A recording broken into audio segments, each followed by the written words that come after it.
again, gave us that charge, who began conversations with me a number of years ago and what we thought we could do on a statewide basis to combat gangs, and who is literally leading the charge with us and standing with us shoulder to shoulder. It's my honor to introduce to you the Governor of the state of Georgia, Mr. Brian Kemp.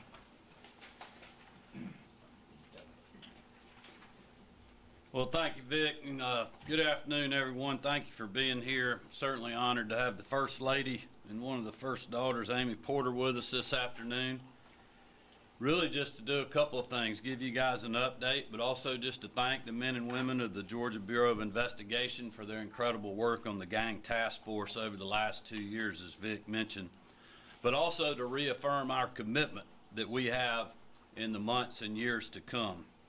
I also want to thank Attorney General Chris Carr for being here, his anti-gang network, as well as his human trafficking prosecution unit, have been working hand in hand with GBI and our administration. I appreciate Attorney General Carr's leadership as well. And Vic just mentioned this about me being on the campaign trail when Vic was still at the Cobb County District Attorney's Office. And you know, we talked a lot about the threat of criminal street gangs and how that threat was really a concern in all communities across our state. We knew then that it wasn't just a Metro Atlanta issue, and we knew that this crisis needed strong action, and we have certainly taken that. As you will remember, unfortunately, many in the media didn't believe that criminal street gangs and violent crime caused this real issue that we're seeing today. But Marty and the girls and I knew, because we have traveled this state and we have talked to local sheriffs and local police officers and prosecutors like Vic, and we knew what the truth was. And that's why when we were sworn into office in January of 2019, the creation of the gang task force in the GBI was the top priority of my administration. And since the task force inception in mid-2019, they have certainly been hard at work and made incredible progress. Director Reynolds and the GBI Director of Legal Services, Jarrett Usher, with the task force will provide more details here in just a few minutes. And I will tell you, it doesn't always make the evening news, but street gangs are at the center of violent crime and human trafficking in communities, rural and urban, regardless of race or ethnicity. We know this is true because that's what the gang task force is experiencing on the ground, and that's what local law enforcement officers are experiencing daily. And we see it certainly right in front of our eyes here in Metro Atlanta and the surrounding area. While we're here today, I'd like to thank GBI, but also all other state and local law enforcement agencies, led by the Department of Public Safety and Colonel Wright and his team, who are involved in our crime suppression unit efforts to crack down on crime in Atlanta. The crime suppression unit has apprehended 90 wanted criminals, impounded hundreds of vehicles that have been used in dangerous street racing, taken stolen guns off the street, and conducted thousands of traffic stops across our capital city. This enhanced state law enforcement presence, alongside the gang task force and local police departments, is making progress in getting dangerous criminals off our streets and restoring law and order here in the Metro Atlanta area. And I just want to thank them for their dedication. This is very dangerous work, as you can imagine. But I just appreciate their commitment to this mission, and I appreciate their willingness to continue to be ready to assist in the weeks and months to come. 2 years in now, the GBI Gang Task Force has certainly made an impact on gang and violent crime crisis facing our communities. And as we move forward, I know that Vic and his team, as well as my office, are not going to rest on our laurels. This work is more important today than it was when we first started talking about it on the campaign trail. The Gang Task Force strengthened public safety. They're ending human trafficking and supporting our law enforcement and local police departments. And that will continue to be a top priority of my administration as well as my family's. That's why I'm looking forward to speaking to the House Public Safety Committee this coming Monday, July the 19th. Throughout my administration, the members of the General Assembly, including members of the House, along with Speaker Ralston, have been steadfast partners in our efforts to prioritize and invest in public safety.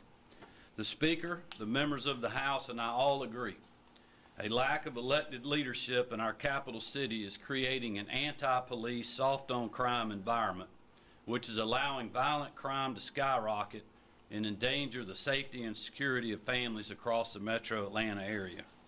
Our commitment has been and will continue to be, we will do everything in our state's power to step in, protect our citizens, and ensure that Georgians' best days remain ahead to live, work, and raise a family in the state of Georgia. I also want to thank our First Lady, the members of the Grace Commission, and the leadership of Attorney General Carr, Director Reynolds, and the rest of his team for what they are doing to end human trafficking. A lot of this is being committed by men and women that are involved in these street gangs, and we will continue to be relentless going after these bad people, but also supporting the victims of this hideous crime. We appreciate what all these local law enforcement agencies and prosecutors are doing every day. We will continue to keep them in our thoughts and prayers, and they will have our support in the days ahead. With that, I'll turn it back over to Director Reynolds.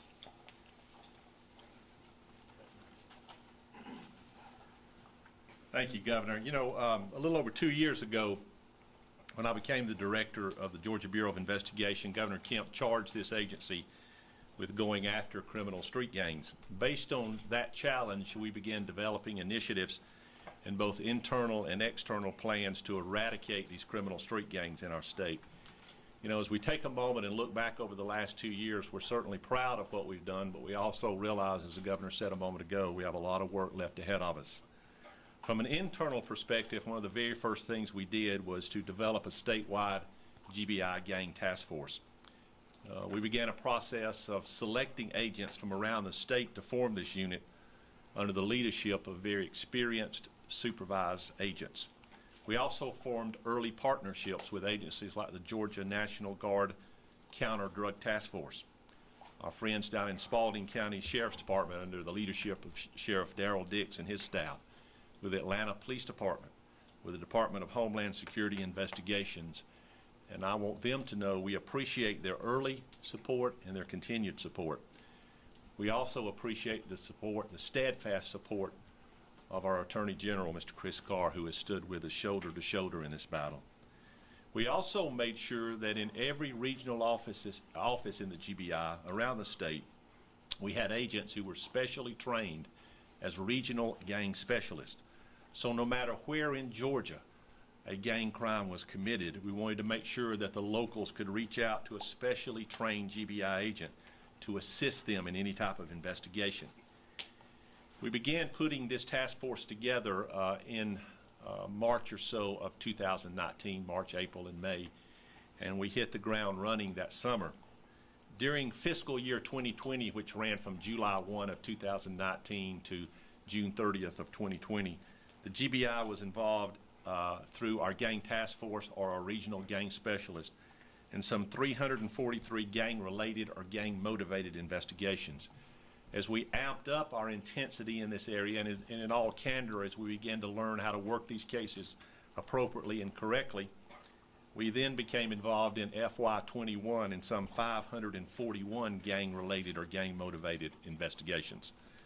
Many of these investigations were what we call assistance rendered to our local partners, allowing the GBI to be that force multiplier that the Bureau is intended to be. These investigations have involved close to 70 different criminal street gangs and their subsets. Gangs like Gangster Disciples, the Bloods in various subsets, the Crips in various subsets, Ghostface Gangsters, Aryan Brotherhood, MS-13 are just some of the gangs that we've seen all over the state of Georgia. From an external perspective, we began what we deem is a robust training and education program for our partners around the state. This was primarily done through the GBI's legal division, which is headed by Ms. Jared Usher, and you'll hear from Jared in just a moment. These GBI lawyers assisted around the state in several large-scale cases, and you'll hear a little bit about that from Jared as well in a moment. And with the encouragement of Governor Kemp, we also developed the first statewide gang database. Although the legislature had approved that in 2010, it hadn't been taken on yet by any agency, and so we made a decision to proceed with that with the governor's direction and encouragement. And phase 1 of that program has now been up and running a little bit over a year. We're now in the process of completing phase 2, and what phase 2 will be our partners inputting gang information from their local jurisdictions into that database. We anticipate sometime in the late fall having our first 6 to 8 beta sites working into phase 2, and anticipate rolling it out to the entire state sometime in early months of 2022. I also want to say, in regards to that database, we owe a huge thanks to our partners at Department of Community Service. Commissioner Michael Nell and his IT department are top of the line, and they've worked hand in hand with Jared as we've developed this statewide database, both in phase 1 and now in phase 2. We also owe a big thanks to Commissioner Tim Ward and his staff at the Department of Corrections, who have worked with us as well. You know, before I call on Jared to say a few words in just a moment, to give you some brief outline of what the legal division of the Bureau has done since we began this initiative, let me just briefly tell you what I believe is the most important accomplishment that we've had over the last 2 years. And I've heard our Attorney General, Chris Carr, say this before. You know, when a governor becomes involved in a subject matter, people tend to listen. The acknowledgement that we have a gang crisis in this state, and the subsequent conversation around the state that has taken place as a result of that acknowledgement, I believe is the most important thing that we've done in this in the last 2 years. We're firm believers here that to solve the problem, we have to first acknowledge the problem. And now that it's acknowledged, our goal is to go about day in and day out solving it. It's a pleasure now for me to call on an individual who has been with us from the very beginning in both acknowledging, teaching, and now solving the problem, and that's our GBI Legal Director, Ms. Jared Usher. This young lady has been at the forefront of the battle against gangs for years, both as a prosecutor. I had the honor of working with her side by side in Cobb County, where she became our gang prosecutor in that office, and now as the legal director of the GBI. On a little bit of a sadder note, we'll be losing Jared in January. She's been appointed to be a judge, and so Cobb County's gain will be the GBI's loss, but we're certainly very proud of her. I'm very proud of the work that she's done, not only over the last 2 years, but in her entire career standing side by side. Jared, if you'll come up for a few moments.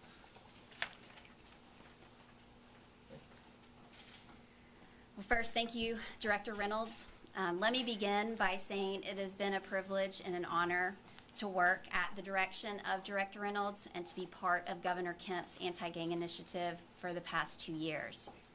And while there's still work to be done, I can honestly say that I have seen personally the dedication of the GBI, of law enforcement, and of prosecutors around this state as they come together to combat criminal street gangs and to combat the crimes that they commit to the citizens of our state. As gang laws, gang trends, and gang crimes change and rise, the GBI's legal division, in conjunction with the GBI's gang task force, has had the goal to be what Director Reynolds said, which is a force multiplier to increase our impact across this state. Besides the internal assistance that we render to GBI, we have gone about achieving that goal through other areas as well. First, through training. Through partnerships with such groups as GGIA, we have traveled the state of Georgia and we have trained thousands of individuals on best practices in gang prosecution, gang investigation, RICO prosecution and investigation, and human trafficking. With our training, our goals have been twofold. First, to equip law enforcement and prosecutors with the tools that they need to be effective in this crisis, but also to raise awareness within the community of the gangs that are working and acting and committing crime in the communities they live in. Besides training, we have also achieved our goals through external assistance to our law enforcement and law agencies that are partnering with us in this fight. This external assistance, we've had the goal of no request being too small or no request being too large. We want to render assistance no matter what the request is. And those requests vary as to the different parts of the criminal justice process. We've helped and assisted in North Georgia, South Georgia, Middle Georgia, wherever we've been called to render that. And then lastly, through the passage of OCGA 3533 in July of 2020, the GBI attorneys have now been rendering assistance as special prosecutors in jurisdictions around the state. We're currently involved and sworn in 2 cases in the state of Georgia, both of those being large RICO gang cases, one with 60 plus defendants, one with 30 plus defendants. And we're also handling 3 in-rem asset forfeitures here in the state of Georgia. So over the past 2 years, the stage has been set, and the GBI stands ready to continue to be a force multiplier for the state, to have an impact in this state, and to protect the citizens of the state of Georgia. So thank you very much. Thank you, Jarrett. That was all of our prepared statements. We appreciate that. I'll be more than happy if you have any questions. Cody, is that okay? We're good with that? Yep. Yeah, okay. To answer any, if you have anything for myself, for Jared. Reynolds, can you talk about, we've seen this spike in crime.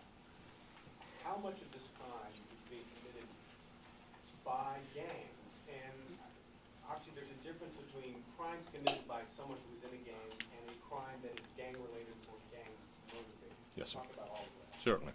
Well, you know, we've been firm believers in the statistics that the FBI has passed down to us over the years. And what the FBI tells us is that anywhere in the country, not just in Georgia, not just in metro areas, but anywhere in the United States, somewhere between 48% on the low end, 90% on the high end of all violent crime are committed by criminal street gang members. Anecdotally, in my conversations with law enforcement officials all over the country, they habitually, continually tell me that if we go after the gang members in those respective areas, that the majority of violent crime will cease to exist. I'm a firm believer, no matter where you look at this, in our capital city or anywhere in the state of Georgia, this is a solvable, fixable crime if we allow law enforcement to do their job. And I will tell you that I'm convinced that those numbers, the 48 to 90%, exist in this state. I'm convinced they exist in our capital city. I'm convinced that the majority of violent crime, once we begin diving down on it and looking at it and do the investigations, will be committed, perpetrated, or will involve criminal street gang members. Director, no matter Yes, where sir. you go right now, people are talking about crime. Is there something coming online anytime soon that people at home can think of that will help maybe stem the tide of some of the gang violence that we're seeing here in Georgia? Well, you know, we're a firm believer in, again, you know, if you see something, you say something. You know, we have an out, we call it see something, send something. In other words, if you see it, send it to us and let us look into it. As I've told people repeatedly, both in gang issues and human trafficking issues, I'd rather you call us and tell us something so we can make sure it gets to the right agency to look at it, and it not be anything than just the opposite, where we come back a month or an hour later saying, gosh, I wish I'd have called somebody and told them. So, you know, that app is available. You can download it. We initially pushed it out very strongly to folks and kids in school to make sure that if something happened, they were advised, let us know. But I would tell you that it works in any circumstances. And I would strongly tell folks, look, you know, this is your state. It's your county. It's your city.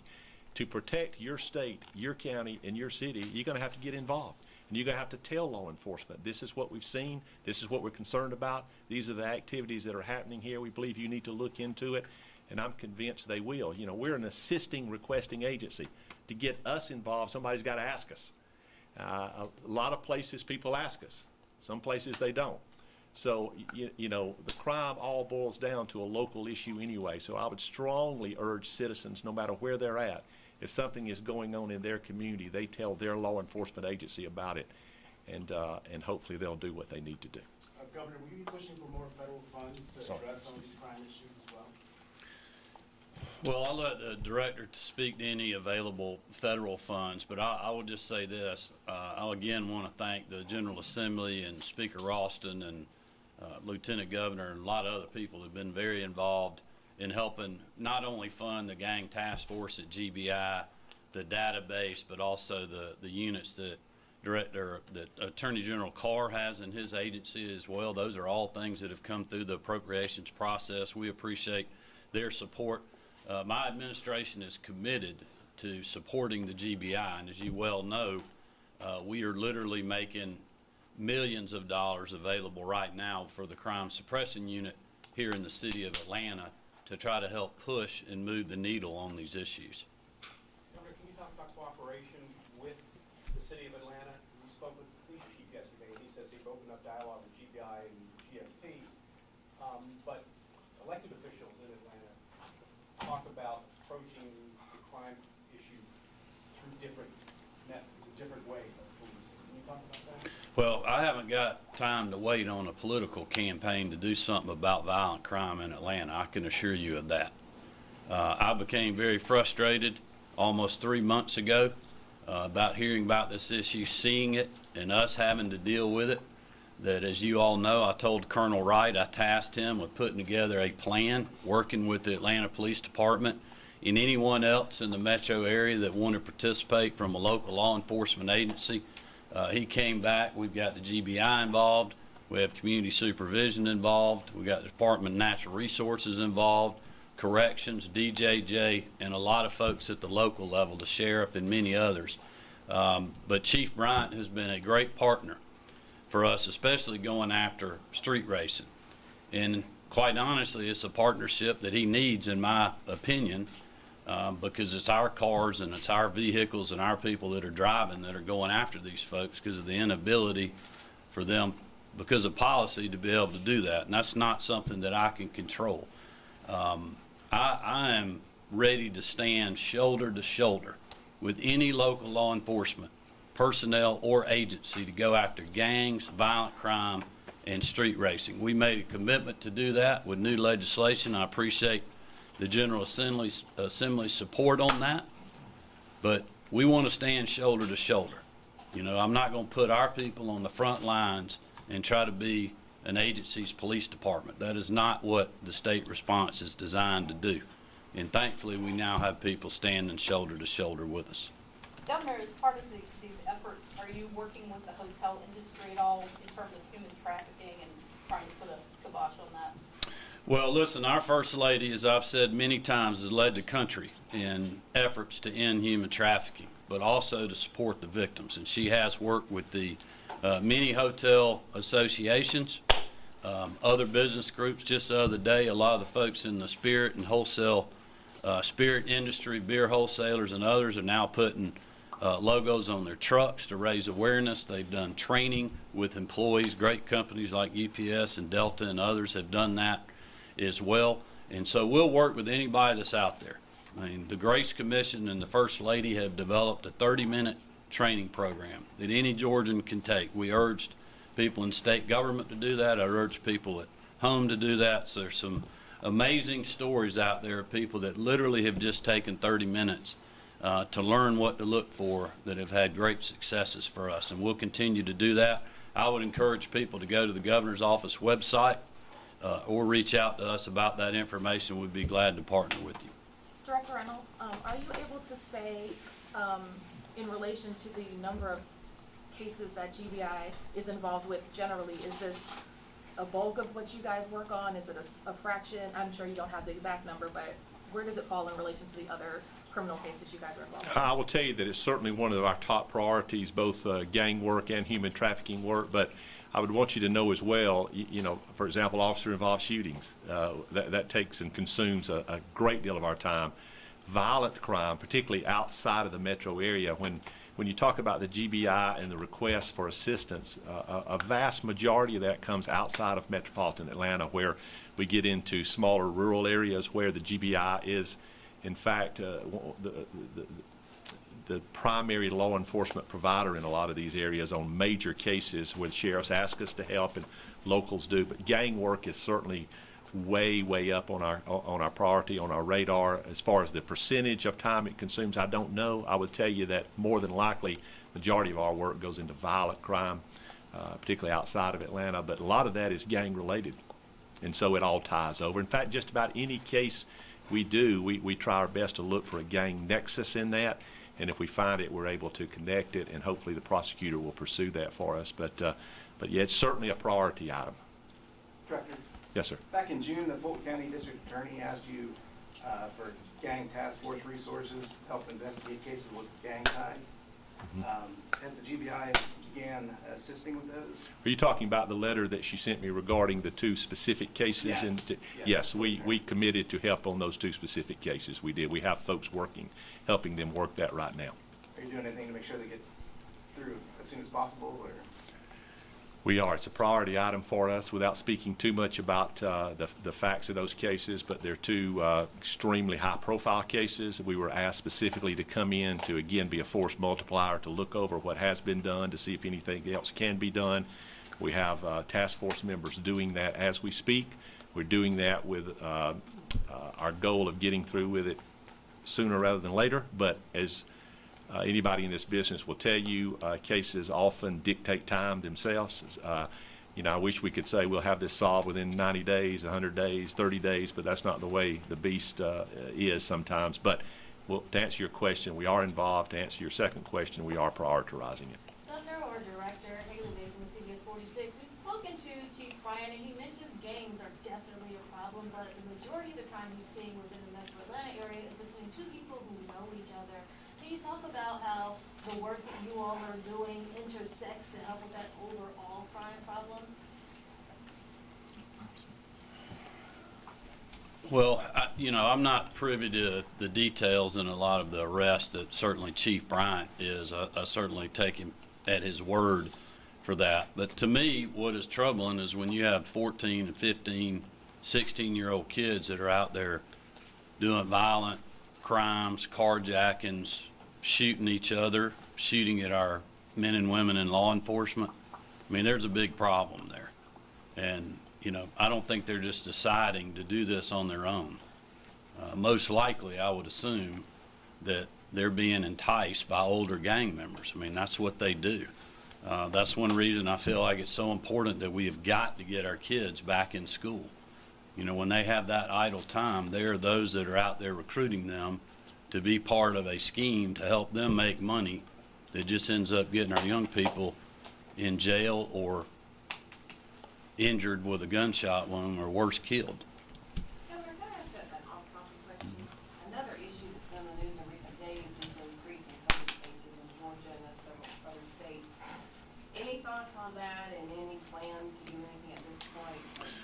Yeah, I continue to monitor that. I've been watching the numbers daily and have the whole pandemic, and have certainly seen the uptick we've seen in cases. Just to let people know what's going on, there's 34 states around the country, we're one of them, that have seen a 50% increase in the number of cases. Now, I would caveat that by explaining to people our case count when all that started going back up was as low as it's been since really we started the pandemic, because our numbers had plummeted. I spoke to a Metro Hospital CEO over the weekend. They're also seeing a slight uptick at the hospital, nothing that is concerning them or us yet, but we're going to continue to monitor that. I think there's a lot of reasons for this. I mean, it's well documented by the folks in the hospital and the folks that are getting COVID. They haven't been vaccinated, so I want to continue to urge people, talk to your medical professional, talk to your local pharmacist, talk to your family members, people that you trust, to learn about the vaccination. Our whole family, myself, Marty, the girls have all been vaccinated. I want to encourage people to look into that, make the best medical decision that they can. I know there's a lot of misinformation on the internet. There's been mixed messages that are coming out of D.C. as far as vaccines and COVID and other things, guidance. But the best thing you can do is talk to your medical provider and let them give you a sense of peace there on a good health care decision for you to make. None of this at this point concerns me about taking any other action. We still have very low case counts compared to where we've been. Our hospitalizations are extremely low. The acuity, from what I've been told from my weekend calls, were that the acuity is not as great as it was, so patients are recovering. We're continuing to see our fatality rate very low. But we're also, quite honestly, we're just getting a summer 4th of July bump like we warned against last year, and as we did several weeks ago, and I think more people that are getting out that haven't gotten the vaccine. The variants are spreading faster than the previous strains of COVID-19. So all those things people need to think about, especially if they haven't been vaccinated. Follow best practices and guidance on mask and distancing and other things. Just be smart about what you're doing, and be smart about who you're being around to not spread it to someone else if you do get COVID. Yes, actually, it's two more on-topic questions. This may be for Ms. Usher and the Attorney General. I've been told in the past that Metro Atlanta's gang problem is, I don't know if it's unique, but it's different than what we see in like Los Angeles, where Los Angeles is much more structured, very turf. This is much looser. Does that make it more difficult to go after them, like with RICO charges, because it is so kind of loose and spread out and kind of nebulous? I wouldn't use the term loose. It is different than gangs maybe in New York or in LA. Georgia is a specific type of area, and we do have a lot of crossover where our gangs work together. The main goal is to make money, so they'll get along as long as they're making money. As to prosecution, it just depends on the facts of the case, whether RICO is the best charge to utilize for that prosecution, coupled with gang charges as well. We've seen that be very effective. And my other question is, one of the issues we've seen, the governor mentioned, is juveniles, 14, 15, 16-year-olds. There's long been criticism of what they call the catch and release program. There's a point system. Has there been any look at modifying, changing Georgia laws that police agencies or sheriff's offices, jails can hold on to these juveniles longer and not turn them right back out on the street, because we know the older gang members recruit them? Well, I will say I think that's one reason that the House Public Safety Committee is going to be meeting on Monday. I think they're going to be looking at all of the above, because it's not, just an issue of going after these folks and making an arrest, but the catch and release program with these folks that have a rap sheet a mile long that are then getting out and terrorizing families or shooting our police officers, that is a judicial problem in a lot of ways. And I think it's pertinent on the citizens to also realize that a lot of these members serving in the judiciary are elected, just like we are. And, that is an issue that needs to be risen, I think, up from an awareness standpoint, and I believe that you'll see that debate continue certainly over the next several months. Director Reynolds, to what extent are you able to say that the rash of interstate shootings may be related to perhaps gang initiation rather than, say, random anger in traffic or road rage? Are you able to say anything about that? It's difficult to say that. I'm trying to think whether or not we've seen that in any cases. I can't answer that now. I will tell you, if you'll leave me some card or information, I'll talk to my folks specifically, and I'll see if I can get that information for you. All right, Thank y'all. Yes, sir. Thank you so much.